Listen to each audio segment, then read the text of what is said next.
దేవుని నామ స్తోత్రం. మీ అందరికి వందనాలు.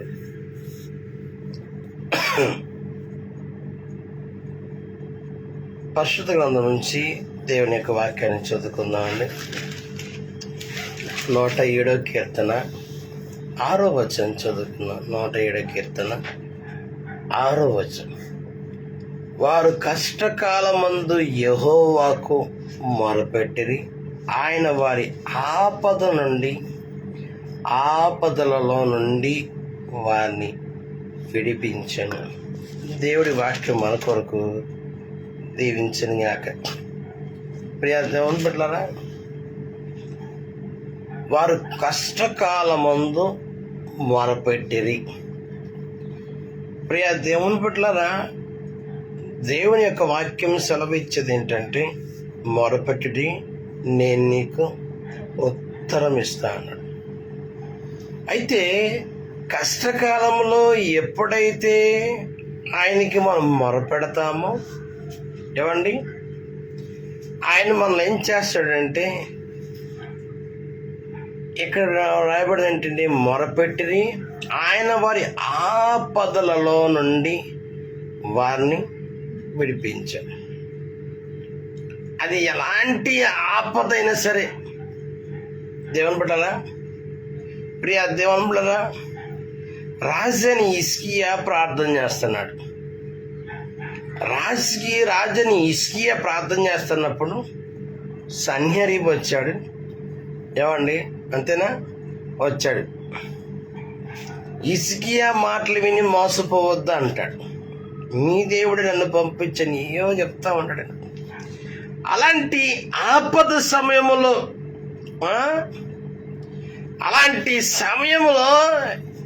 ఎంత ఆపదది ప్రియ దేవుని బిడ్డలారా, ప్రాకారం వెలుపలైనా, ప్రాకారం లోపల వీళ్ళు, ప్రాకారం మీద నుంచి ఆ లోపలికి పెట్టి మొహం పెట్టి మాట్లాడుతున్నట్టుగా. దేవుని బిడ్డలారా, అలాంటి పరిస్థితిలో వాళ్ళు ఏం చేస్తున్నారో తెలుసా? యెహోవాకు మొరపెట్టిరి. మామూలు మొర కాదండి. ఆయన వస్త్రం చింపుకుంటాడు, దేవుని సన్నిధిలోనికి వస్తాడు, మోకరిస్తాడు, ప్రార్థన చేస్తాడు. దేవుని బిడ్డలారా, నువ్వు ఆపదలో మొరపెట్టినప్పుడు ఆయన నీకు ఉత్తరం ఇస్తాడు. లేదా ఆయన విడిపించను అని రాయబడింది ఇక్కడ. విడిపిస్తాడు. అది ఎలాంటి ఆపదైనా సరే, దేవుని బిడ్డలారా, ప్రియ దేవుని బిడ్డలారా, ఎలాంటిదైనా సరే ప్రార్థనకి దేవుడు జవాబు ఇచ్చే దేవుడు. ఒకటే మాట వచ్చింది దేవుని దగ్గర నుంచి, ఇంకా వచ్చి దాన్ని వెళ్ళిపోతాడు ఆయన. దేవుని బిడ్డలారా, అలాంటి ఆపదలో ఏమండి, ఒకసారి మా బావగారికి అనారోగ్యం వచ్చింది.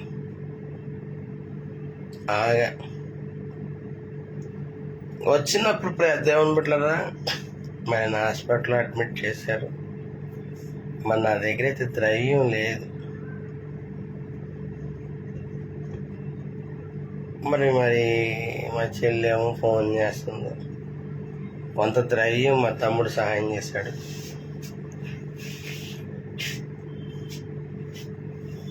దేవుని బిడ్డలారా, అలాంటి ఆపదలో నేను ప్రార్థన చేస్తున్నా. నాకు చాలా భయం వచ్చేసింది, ఆయన చనిపోతాడేమో, ఏంటి దేవా ఈ పరిస్థితి అని. దేవుడు చెప్తున్నాడు, అలాంటి ఆపదలో, అలాంటి పరిస్థితుల్లో, అలాంటి కష్టంలో, అలాంటి శ్రమలో, అలాంటి ఇబ్బందుల్లో దేవుడు ఏం చెప్తున్నాడంటే, ఆయన ఏమి చనిపోడు, ఆయన స్వస్థత పొందుకొని వచ్చేస్తాయని చెప్పాడు. ఎప్పుడు చెప్పాడు? ఆ హాస్పిటల్లో ఉండి ప్రార్థన చేస్తున్నప్పుడే దేవుడే చెప్పిన మాట ఏంటో తెలుసా? ప్రియ దేవుని బిడ్డరా, ఆయన చెప్పినట్లే ఆయన సేవకి నేను వెళ్ళాను. అక్కడ సంఘంలో ఆరాధన జరిపించి వచ్చాను. ఫోన్ చేశా, ఈరోజు ఆదివారం మధ్యాహ్నం మమ్మల్ని వెళ్ళిపోమన్నారు.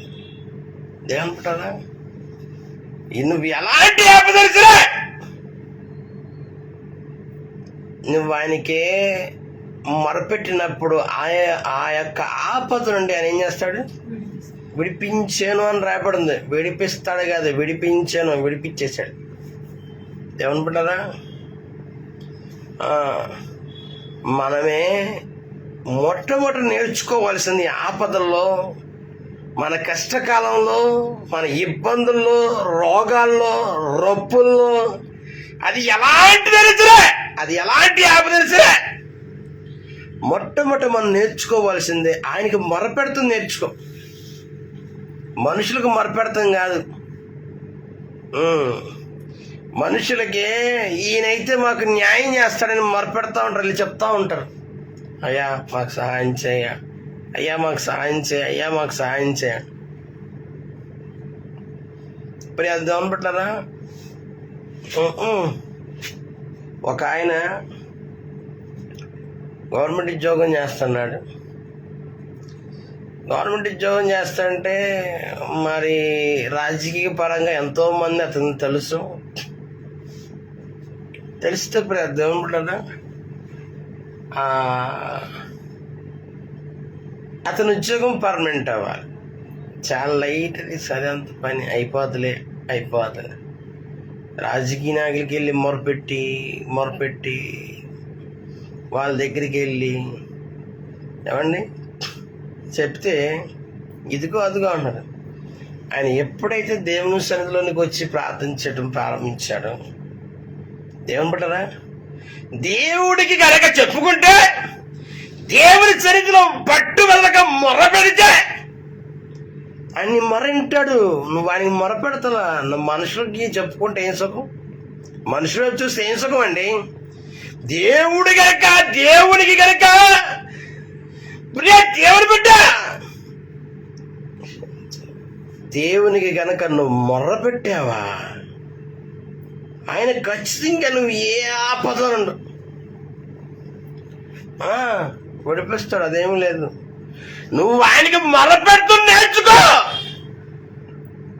దేవుని బిడ్డలారా, నువ్వే ఆయనకి మొరపెట్టు, మనుషులకు మొరపెట్టొద్దు. ఈయన మనుషులకు వదిలేసి దేవునికి మొరపెట్టాక ఉద్యోగం పర్మనెంట్ అయింది. దేవుని బిడ్డలారా, నువ్వేం మొరపెట్టాల్సిందే మొట్టమొదటి దేవునికంటే. అది నీకు ఎలాంటిదైనా సరే, ఇది అది అని కాదు, మనుషులకి చెప్పుకోవడం కాదు, మనుషుల దగ్గరికి వెళ్ళి గోజాటం కాదు. అసలు ఈ ప్రయత్నం అసలు వ్యర్థం అండి, అసలు వ్యర్థం. దేవుడికి చెప్పు అవండి, దేవుని సన్నిధిలోకి వచ్చి మోకరించి దేవుడికి చెప్పు, దేవుడికి మొరపెట్టు. మన మొర ఆయన ఆలకిస్తాడండి. మనుషులకి చెప్పు, విసుక్కుంటారు. ఏంటే పద్దాకు వస్తావు, ఏంటే నువ్వు మాటకి వస్తావేంటి, చేస్తానగా ఈయన చెయ్యడు. కనపడితే విసుక్కుంటాడు, తిడతాడు, ఎలవే బాబా పని పాటలు అంటున్నావు, నీకు మాకు ఇంకే పనులు లేవా? దేవుని బిడ్డరా, మాకేం పని పాటలు లేవా? వాళ్ళ చుట్టూ తిరగొద్దు. మనుషుల వైపు చూసి మోసపోవద్దు సుమా. రాజకీయ నాయకులని, అలా నీళ్ళని చుట్టాలని, బంధువులని అసలు ఎవరు నమ్మద్దా. ఇక్కడ రాయబడింది ఏంటి? వారు కష్టకాలం అని. ఏ కాలంలో మొరపెట్టరి? కష్టకాలమే. ఈ రాజా హిజ్కియా గారు ప్రార్థన చేసినప్పుడే ఆ కష్టకాలంలో ఎవరైనా ధైర్యపరిచారు?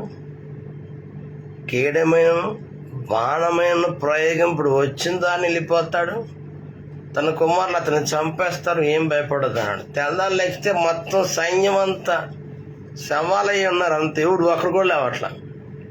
కష్టకాలంలో ఆయనకి మొరపెట్టాడండి రాజైన హిజ్కియా. కష్టకాలంలో మొరపెట్టేస్తుంది. ఆయనకి కాకుండా ప్రియ దేవుని బిడ్డలరా, నువ్వు ఎవరికి మొరపెట్టినా వేస్ట్ అండి. వేస్ట్. ఎందుకో తెలుసా? ప్రయోజనం ఉండదు కాబట్టి, మేలు కలదు కాబట్టి. కలగదు కాబట్టి దేవుడు మనతో మాట్లాడుతున్నాడు. ప్రియ సంగమా, నీ కష్టకాలంలోనే నువ్వు ఆయనకి మొరపెట్టు. అది ఎలాంటి కష్టమైనా సరే, మామూలు కష్టం కాదు. మనుషులు ఎవరు తీర్చలేరు.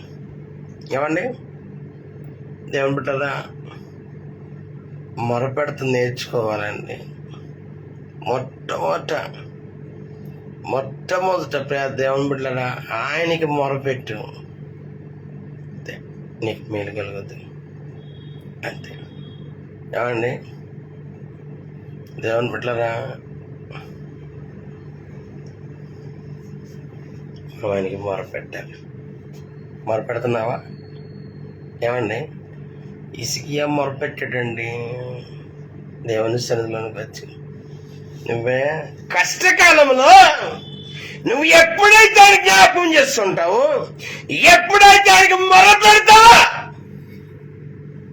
బైబిల్లో రాయబడిందండి, ఇశ్రాయేల్ యొక్క మూలుగ విని ఆయన దిగి వచ్చాడు. వాళ్ళకి ఎలాంటి కష్టకాలం ఉన్నారు, వాళ్ళు ఎలాంటి కష్టం ఉన్నారు. ఏమండి భయంకరమైన హింస, అంటే బానిసత్వంలో ఉన్నారు వాళ్ళు.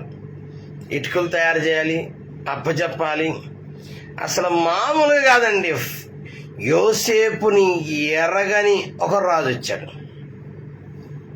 అది ఎలాంటి కష్టం అది. కాసేపు కూర్చుని భార్యతో మాట్లాడతాం కానీ, తల్లిదండ్రులతో మాట్లాడతాం కానీ ఏమీ లేదండి. కాసేపు పిరుగు పొరుగు వారితో కూర్చొని మాట్లాడతాం కానీ అసలు ఏమీ లేవండి. ఎంత కష్టం వచ్చిందంటే మామూలు కష్టం కాదు. ఏమండి ప్రియ దేవుని బిడ్డలారా, ఎలాంటి ఆపద వచ్చేసింది వాళ్ళకి. ఈ కష్టంలోనే మగపిల్లలందరూ చంపేయమన్నారు, ఆడపిల్లలైతే బ్రతకనియమన్నారు. ఇది ఎలాంటి కష్టం అండి. ఏమండి ఇలాంటి కష్టంలో ఇశ్రాయేలు ప్రజలు ఏం చేస్తారో తెలుసా? యెహోవాకు మొరపెట్టారు. మోషేతో దేవుడు మాట్లాడాను, నేను వారు మొర విని, వారి యొక్క మూలుగ విని నేను దిగొచ్చానయ్యా మోషే, నువ్వు రావాలి మోషే వారిని విడిపించడానికి. దేవుడు మోషేని ఏర్పాటు చేస్తాడు. దేవుడు దిగొచ్చాడండి. ప్రియ దేవుడు, నువ్వు మొరపెట్టావా? నీ కష్టకాలంలో, నీ ఆపదలో నువ్వు కనుక మొరపెడితే దేవుడు అక్కడ ఉండడు, ఇక దిగొచ్చేస్తాడు. ఇక దేవుని బిడ్డలారా, మామూలు దిగిరాడు ఇక ఆయన. ఈ కష్టకాలంలో దేవుడే దిగొచ్చేస్తాడు. అక్కడ రాయబడింది, మోషతో మాట్లాడుతున్నాడు, నేను వారు మొర్ర విని నేను దిగొచ్చానయ్యా. దేవుని బిడ్డలారా, ఎంతలా ఆపద తెలుసది, ఎంత కష్టమో తెలుసది. కుమారులను చంపేస్తుంటే పసిపిల్లలండి, తల్లి 9 నెలలు నవమాసాలు మోసి కని చూసుకునే భాగ్యం కూడా లేదు, చంపేయమని చెప్పాడు రాజు. దేవుని బిడ్డలారా, ఎంత బాధకరమైన విషయం అనండి ఇది, మామూలు కాదండి. ఏమండి భయంకరమైన కష్టం ఉండదే. ఈ కష్టకాలంలో ఎవరు వాళ్ళకి సహాయం చేసేదే? ఫరో కఠినుడు హృదయాన్ని కఠినపరుచుకుంటున్నాడు. అప్పుడు వాళ్ళు ఒక నిర్ణయం తీసుకుని ఆయనకి ఏం మొరపెడతాం, మన సృష్టికర్తని దేవునికి ఏం మొరపెడదామని ఆ దినాల్లో దేవుడని యెహోవాకు మొరపెట్టారు. దాని బిడ్డలారా, ఈనాడు మన ప్రభువు యేసుక్రీస్తు వారికి నువ్వు మొరపెట్టావనుకో, నీ కష్టకాలం అంతటిని ఆయన ఏం చేస్తాడు? విడిపించేస్తాడు అంతే. దాని బిడ్డలారా, ఈనాడు ప్రార్థించే వాళ్ళు తక్కువ అయిపోయారు. ఎట్లా తయారైపోయారు?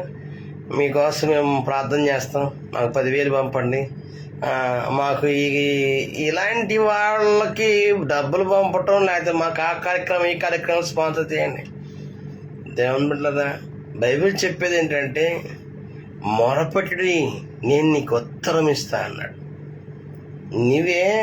నీ గురించి నువ్వు ప్రార్థన చేసుకోవాలి తప్ప నీ గురించి నీ భారాన్ని ఎవరు ఎత్తుకోలే. మోసపోవద్దు చెప్తున్నా, నువ్వు మోసపోవద్దు. నీ కష్టకాలంలో ఎవరికో డబ్బులు పంపిస్తే, ఎవరికో చెబితే నీకు ప్రయోజనం కలగదు. ఎంత ప్రార్థన చేస్తారండి? ఎంత ప్రార్థన చేస్తారు? దేవుళ్ళరా, ఎంత చేస్తారండి? వాళ్ళు ఒక 2 నిమిషాలు ప్రార్థన చేస్తారు, అయిపోద్ది. ఏదో వాక్యం పంపిస్తారు, అయిపోద్ది. అంతేనా? అంతతో నీ కష్టం తీరిపోద్దా? తీరదు సుమా. హన్నాకి మామూలు కష్టం రాలా. ఏమండి, తన భర్తకి 2 భార్యలు, ఈమె ఒక భార్య. ఏమండి, మరి భార్య అయితే దేవుళ్ళరా ఈమెకి సంతానం కలగల. చాలా మరి పిల్లలు లేకపోతే ఈ రోజుల్లో, ఆ రోజుల్లో ఏంటి, ఈ రోజుల్లో ఏంటి, పిల్లలు లేరా? నేను మొన్న ఒక ఆమెను పలకరించా. నేను మామూలుగా పలకరించి, ఏంటి మామూరాలని అడిగా. ఇంకేమీ లేదండి అని. పెళ్ళి ప్రియజనంలో 2 సంవత్సరాలు అవుతుంది, ఎంత అవుతుందో మొత్తాన్ని, ఇంకేమీ లేదండి అని. ఇప్పుడు ఎల్లగానే జనాల్లో నీకేం అడుగుతారు? మీకు ఎంతమంది పిల్లలండి, మీ పిల్లలు ఏం చదువుతున్నారు అని అడుగుతారు. ఇదే క్వశ్చన్. అయ్యో పిల్లలు లేరా? మరి పలానా హాస్పిటల్ చూపించుకోపోరా? అసలు మాకు పెళ్ళైన కొత్త 4 రోజులు కూడా అవ్వలేదు, అప్పుడు ఒక ఆమె చెబుతుంది, పలానా చోటకి వెళ్ళి చూపించుకోండి అంటుంది. 4 రోజుల్లోపే గర్భఫలం వచ్చేద్దా? ఏది 2-3 వారాలకే పెళ్ళి నాకు. దేవుని పట్లదా ఇలాంటి కష్టకాలంలో దేవుని సందుకు వచ్చి ఆమె మొరపెడుతుందామా? ఆమె గారు చేయగలిగింది ఏంటి? ప్రియజనుడు భర్త అన్నాడు, ఎందుకమ్మా నేను నీ కొడుకుతో సమం అన్నట్టుగా మాట్లాడుతాను. భర్త కొడుకు అవుతాడా ఏంటి? అవడు కదా. ఎందుకు అవుతాడు? అవడు. దేవుని బిడ్డలారా, ఆమె దేవుని సందుకు వచ్చి మొరపెడుతుంది. దేవుని సందుకు వచ్చి మొరపెట్టినప్పుడే దేవుని బిడ్డలారా ఎంత కన్నీరు విడుస్తుందో, ఆమె హృదయంలో ఎంత వేదన ఉందో, ఎంత కన్నీరు ఉందో. ప్రియ దేవుని బిడ్డ, ఆమె ఆ కష్టాన్ని దేవుని సన్నిధిలో కన్నీరు విడిచి ప్రార్థన చేస్తున్నాం. ఈ కష్టాన్ని ఎవరు తీర్చగలరు? ఈ కష్టాన్ని ఎవరు తీయగలరు? ఎవరి వల్ల అవుతాడే? కట్టుకున్నవాడు భర్త వల్ల అవుతా? దేవుని బిడ్డలారా, దేవుని వాక్యం ఉంచున్నారా, నీకే కష్టం కలిగినప్పుడు అటు ఇటు తిరగబాక. కష్టం కలిగినప్పుడే మనిషి వైపు చూడబాక, లోకం వైపు చూడబాక, చట్టం వైపు చూడబాక, పోలీస్ స్టేషన్ వైపు చూడబాక, అసలు నీ అత్తమామ వైపు చూడబాక, దేని వైపు చూడబాక. ప్రభు అని యేసుక్రీస్తు వైపు మాత్రం చూడు. ఆయన వైపు చూచావా నీకు విడుదల గ్యారెంటీ. ఆయన మొరబెట్టాడు, నీకు జవాబు ఇస్తాడు, విడిపిస్తాడమ్మా. నువ్వు ఆయన వైపు చూసి మొరపెట్టి, ఆయన వైపు చూసి. దేవుని బిడ్డలారా, అన్న మొరపెట్టింది, దేవుని సన్నిధించి వెళ్ళిపోయింది. దేవుని బిడ్డలారా, ఆమె దేవుడికి జ్ఞాపకం చేసుకున్నాడు, కుమారుడు పుట్టాడు. ఎవరు ఆమెను ఎందని తీసేయగలరు? దేవుని బిడ్డలారా, బిడ్డలు లేకపోతే ఎవరైనా పిలుస్తారా? గొడ్డు మొద్దని పిలువబాకనంటారు అంటారండి. మొహమాట లేకుండా ఆడవాళ్ళు అసలు ఎంత కఠినంగా మాట్లాడతారండి. స్త్రీలు కఠినంగా మాట్లాడతారు, తుంచి మాట్లాడతారు, ఆలోచించరు. దేవుని బిడ్డలారా, అందుకే రాయబడింది, సంతులేని దాన్ని ఇల్లానగాను కుమారుల తల్లిగా ఆయన చేసి ఆనందింపజేస్తాడు. బిడ్డలకి ఎంత ఆనందం అండి, చాలా ఆనందం అండి. దేవుని బిడ్డలారా, ఈనాడు మా కుమారు, నాకు 2 కుమారులు, ఎక్కడున్నా సరే నన్ను పిలుస్తూ ఉంటారు వాళ్ళు డాడీ అని. నాకు చాలా సంతోషంగా కలుగుతూ ఉంటుంది మా పిల్లలు పిలుస్తుంటే. రెండోది చాలా ఘనతగా కూడా ఉంటుంది నాకు. ఎందుకని దేవుడు నన్ను ప్రేమించి నాకు 2 సంతానం ఇచ్చిన, 3 నుంచి ఒక ఆయన చనిపోయాడు. జనపట్లరా 3 మగ పిల్లలే.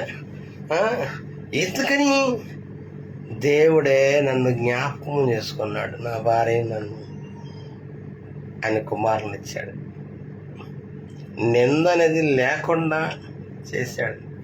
దానికి ముందు ప్రార్థన చేశాం, దేవా మొరపెట్టాం, నువ్వు కుమారుని అయ్యా, నువ్వు కుమారుని ఇస్తే నీ సేవకి ఇస్తాం. జనపెట్టరా పెళ్ళైన సంవత్సరం లోపే దేవుడు గర్భఫలాన్ని దేవుడు దయచేశాడు. 10 నెలలకే నీ సేవకి ఇస్తామని మొరపెట్టాము. దేవుడు మా మొరను ఆలకించి కుమారుని అనుగ్రహించాడు. ఏమనుకుంటారా? దేవుడే మొర వినే దేవుడు, దేవుడే ప్రార్థనకి ప్రతిఫలం ఇచ్చే దేవుడు. కష్టకాలంలో నీ కష్టం ఎలాంటిదైతే భయపడద్దు, నువ్వు మొరపెట్టు. దానిబట్లరా ఆయన ఏం చేశాడు? వారు కష్టకాలం మంది యెహోవాకు మొరపెట్టింది, ఆయన వారి ఆపద నుండి వారిని విడిపించి. దానిబట్లరా ఇశ్రాయేలు ప్రజలు మొరపెట్టినప్పుడు మోషేని ఏర్పాటు చేసి పంపించాడు. మోషే ద్వారా ఐగుప్తులో 10 తెగుళ్ళు రప్పించాడు. దేవుని బిడ్డరా వారు ఐగుప్తు దేశం నుంచి దేవుడు తీసుకొచ్చాడు బయటికి. వారి కష్టం అంతా తీరిపోయింది. వారు ఎలాంటి ఆపదలు ఉన్నారు తెలుసా? కోడాలతో కొడుతున్నారు, మళ్ళీ గడ్డి కూడా ఇట్లేదు, మీరే కూర్చుకోవాలి, కాల్చుకోవాలి. ఇలాంటి పరిస్థితుల్లో దేవుడు అంటున్నాడు, వాడిని నేను విడిపించక దిగొచ్చానయ్యా, రా అన్నాడు. విడిపించాడు. దేవుని బిడ్డలు రా, దేవుని వాక్యం వచ్చిన దేవుడు మనతో మాట్లాడుతున్నాడు. మనం చేయవలసింది ఒకటి, నీకే కష్టం వచ్చినా అక్కడికక్కడ మొక్కరచ్చు, అంతే. దేవుని బిడ్డరా యాకోబు భక్తుడు అన్నాడు, ఏమండి ఏం ప్రార్థన చేస్తున్నాడులే, మొరపెడుతున్నాడు. ఎలాంటి ఆపదండి? తెల్లారి అన్నస్తాడు, నరికేస్తాడు. ఎలాంటి కష్టం? తెల్లారి అన్నస్తాడు, 400 మంది తీసుకొస్తున్నాడు, అంతేనా? వేసుకొస్తున్నాడు. చెప్పాడు ఒక్కడ చంపడానికి అంతమంది కావాలంటే. అలా అన్నకి అంత కోపం తమ్ముడు మీద, అంత ఉద్రేకత ఉంది. కాబట్టి పెద్ద యాకోబు ప్రార్థన చేస్తున్నాడు, దేవునితో పెనుగులాడుతున్నాడు. అసలు ఎంతో అద్భుతం అండి భక్తి జీవితం. అలాంటి పట్టుదల కావాలండి, అలాంటి పెనుగులాట కావాలి, అలాంటి ప్రార్థన జీవితం కావాలి. ఈనాడు పెనుగులాట్ల మన కోసం ఎవరు పెనుగులాడతారు? వాళ్ళు పట్టుకుని అనుకుంటున్నారు. నీ ప్రయోజనం కలగదు. నువ్వు పెనుగులాడితే నీకు ప్రయోజనం. దేవుడు అంటున్నాడు, నీ పేరేంటి? యాకోబు. ఇసాకు అడిగితే ఏశావు అన్నాడు, అంతేనా? ఇప్పుడు అడుగుతున్నాడు దేవుని యొక్క దూత, నీ పేరేంటి? ఇశ్రాయేలుగా. యాకోబు అన్నాడు. యాకోబుని దేవుడికి, నీ పేరు ఇశ్రాయేలయ్యా, యాకోబు కాదు. దేవుని బిడ్డలారా మనమే ఎలాంటి ఆపద ఉన్నా సరే మొరపెట్టు, ఎలాంటి ఆపదలు ఉన్నా సరే మొరపెట్టు, నిన్ను విడిపిస్తాడు. నువ్వు తీసుకోవాల్సిందేమో ఆయనకి మొరపెడతానికే నువ్వు సిద్ధపడాలి తప్ప. ఈనాడు దేవుడు చెప్తాడు, యేసుప్రభు వారు, నువ్వు కనుక నాకు మొరపెట్టానుకో నేనే నిన్ను విడిపిస్తాను. నువ్వు అధైర్యపడొద్దు, బాధపడద్దు, చింతపడద్దు, వేదన పడద్దు. నీ కష్టకాలంలోకి వచ్చి నాకు మొరపెట్టు, నేను నీకోసం మరణించి తిరిగి లేచనేసి నేను లేచాను కాబట్టి నువ్వే మొరపెట్టు. ఎప్పుడైతే యేసుప్రభు వారికి మనం మొరపెడతామో ఆయన మనకున్న ఆపదల నుంచి ఆయన విడిపిస్తాడు. మనకున్న కష్టకాలంలో కూడా ఆయన మనల్ని విడిపిస్తాడు. కాబట్టి ప్రార్థన నువ్వు మొరపెట్టు, దేవుని గొప్ప కార్యం చేసు. ప్రార్థన